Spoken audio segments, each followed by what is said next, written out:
नमो नमः। सार्वमयम संस्कृतम के YouTube channel पर हम पढ़ रहे हैं चाणक्य नीति अध्याय 1 श्लोक 13। यो ध्रुवाणी परित्यज्य अध्रुवं परिसेवते ध्रुवाणी तस्य नश्यन्ति अध्रुवं नष्टमेव च। इसका अभिप्राय है कि जो ध्रुवाणी अर्थात जो ध्रुव पदार्थ हैं, निश्चित पदार्थ हैं, परित्यज्य उनको छोड़ करके अध्रुवं परिसेवते अनिश्चित पदार्थों के पीछे भागता है, ध्रुवाणी तस्य नश्यन्ति उसके ध्रुव निश्चित पदार्थ नष्ट हो जाते हैं, अध्रुवम नष्टमेव च जो अनिश्चित पदार्थ हैं उनका तो मिलना ही नहीं है।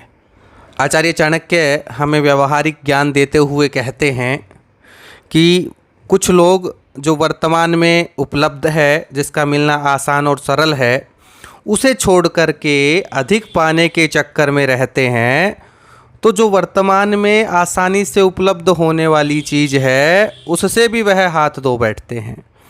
यह उनके असंतोष का ही परिणाम है। जो असंतोषी व्यक्ति होता है वह कभी सुखी नहीं रह सकता, वह सदैव भटकता रहता है, उसकी आवश्यकताएं सदा सिर उठाए खड़ी रहती हैं।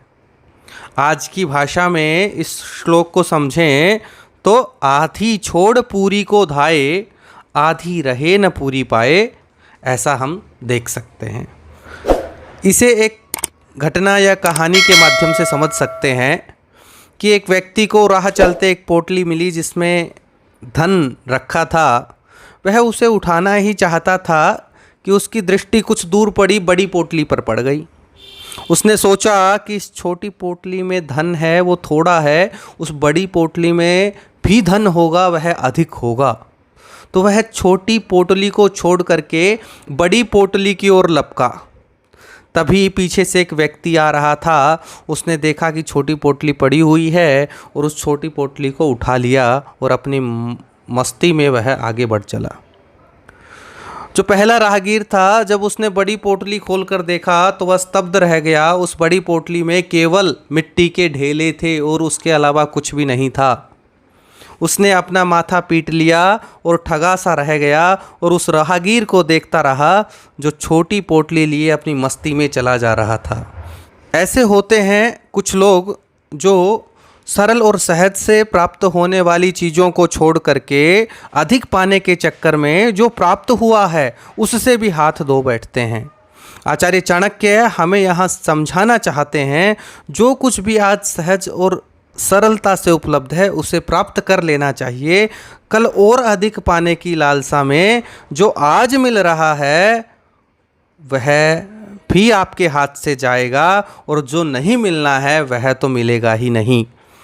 इसलिए उसे छोड़ना मूर्खता है, क्योंकि जिसने छोड़ दिया उसे वह फिर दोबारा नहीं मिल जाएगा या उसे कोई और दूसरा ले जाएगा। इसको हम दूसरे उदाहरण के माध्यम से समझ सकते हैं कि एक बार एक कुत्ता होता है और उस कुत्ते को आधी रोटी का टुकड़ा मिल जाता है। उस रोटी को बचाने के लिए भय से वह सुरक्षित स्थान ढूंढता है कि कोई उसकी रोटी ना छीन ले। इस प्रकार वह एक तालाब के किनारे पहुंचता है और तालाब की पगडंडी से वह रास्ता पार कर ही रहा होता है तो उसने तालाब में झांक कर देखा तो पाता है एक दूसरा कुत्ता जो उसकी परछाई था मुंह में रोटी दबाए खड़ा है। उसने सोचा कि मेरे पास आधी रोटी है और उस दूसरे कुत्ते के पास आधी रोटी है, अगर वो मिल जाए तो मैं पूरी रोटी खा पाऊँगा, पेट भर पाऊँगा। उसने जैसे ही उस पानी में छलांग लगाई तो अपने मुंह में जो दबा हुआ रोटी का टुकड़ा था वो भी नीचे गिरा दिया और गहराई में वह रोटी का टुकड़ा चला गया। इसलिए अब कुत्ते ने अपनी जान बचाना ही काफ़ी समझा और तैर कर बाहर आया। सामान्य रूप से जो उसे आधी रोटी का टुकड़ा था जो मिल सकता था आसानी से उसके पास था, लेकिन और अधिक पाने के चक्कर में उसने उसे भी गंवा दिया। तो आचार्य चाणक्य यही संदेश देते हैं कि जो हमें आसानी से मिल रहा है, सहजता और सरलता से प्राप्त हो रहा है, कहीं अधिक पाने के चक्कर में हम उसे भी ना गवा दें। तो उससे जो अधिक पाने के चक्कर में हैं वो मूर्ख लोग होते हैं। इसलिए जो मिल रहा है, आसानी से प्राप्त हो रहा है, उसी की हमें कद्र करनी चाहिए, उसी का महत्व समझना चाहिए। आचार्य चाणक्य की यह वार्ता आपको अच्छी लगी हो तो आप इसे शेयर करें, हमारे YouTube चैनल सारुमयम संस्कृतम को सब्सक्राइब करें और बेल आइकन को ज़रूर प्रेस करें ताकि आपको अगले वीडियो का नोटिफिकेशन मिल सके। धन्यवाद।